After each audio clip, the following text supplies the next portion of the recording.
ನಮಸ್ಕಾರ. 21ನೇ ತಾರೀಕು ಈ ದೇಶದ ಇತಿಹಾಸಕ್ಕೆ ಒಂದು ಹೊಸ ಮಾರ್ಗದರ್ಶನವನ್ನ ನೀಡಲಿದೆ.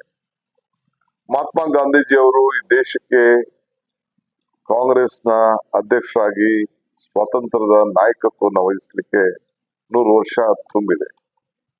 ಈ ಬೆಳಗಾವಿ ಅಧಿವೇಶನ ಇಡೀ ದೇಶಕ್ಕೆ ಪ್ರಜಾಪ್ರಭುತ್ವ, ಸಂವಿಧಾನ, ರಾಷ್ಟ್ರಧ್ವಜ, ರಾಷ್ಟ್ರಗೀತೆ ಇವನ್ನೆಲ್ಲ ಕೂಡ ಕೊಟ್ಟಿದ್ದು ನಾವೆಲ್ಲ ಗಮನಿಸಿದ್ದೇವೆ.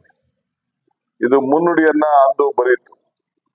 ಇವತ್ತು ಮತ್ತೆ ಕಾಂಗ್ರೆಸ್ ಪಕ್ಷ ಜೈ ಭೀಮ್, ಕಾಂಗ್ರೆಸ್ ಪಕ್ಷ ಜೈ ಬಾಪು, ಜೈ ಭೀಮ್, ಜೈ ಸಂವಿಧಾನ ಸಮಾವೇಶವನ್ನ ಹಮ್ಮಿಕೊಂಡಿದೆ. ಕಾರಣ ಗಾಂಧೀಜಿಯವರ ತತ್ವ ಆದರ್ಶಗಳನ್ನ ಪಾಲನೆ ಮಾಡಬೇಕು. ಬಾಬಾ ಸಾಹೇಬ್ ಅಂಬೇಡ್ಕರ್ ಅವರು ಏನು ಒಂದು ನಮ್ಗೆ ಸಂವಿಧಾನಕ್ಕೆ ಪೀಠಿಕೆಯನ್ನ ಕೊಟ್ಟಿದ್ದಾರೆ, ಅದನ್ನ ಉಳಿಸ್ಬೇಕು. ಸಂವಿಧಾನವನ್ನ ರಕ್ಷಣೆ ಮಾಡಬೇಕು. ಮುಂದಿನ ಪೀಳಿಗೆಗೆ ಇದೇ ನಮ್ಮ ದೇಶದ ಗ್ರಂಥ ಅನ್ನೋದನ್ನ ಸಾಮಾಜಿಕ ನ್ಯಾಯಕ್ಕೋಸ್ಕರ ನಾವೆಲ್ಲ ಕೂಡ ಹೋರಾಟವನ್ನ ಮಾಡಬೇಕು.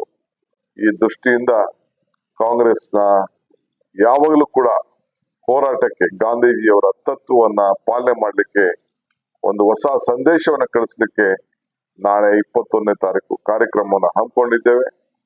ಎಲ್ಲರೂ ಕೂಡ ಬಂದು ಪಾಲ್ಗೊಳ್ಬೇಕು, ಸಂದೇಶವನ್ನು ತೆಗೆದುಕೊಳ್ಬೇಕು, ಐತಿಹಾಸಿಕವಾದಂತಹ ಕಾರ್ಯಕ್ರಮದಲ್ಲಿ ಪಾಲ್ಗೊಳ್ಬೇಕು ಅಂತ ಹೇಳಿ ನಾನು ನಮ್ರತೆಯಿಂದ ಮನವಿಯನ್ನ ಮಾಡ್ತಾ ಇದ್ದೇನೆ.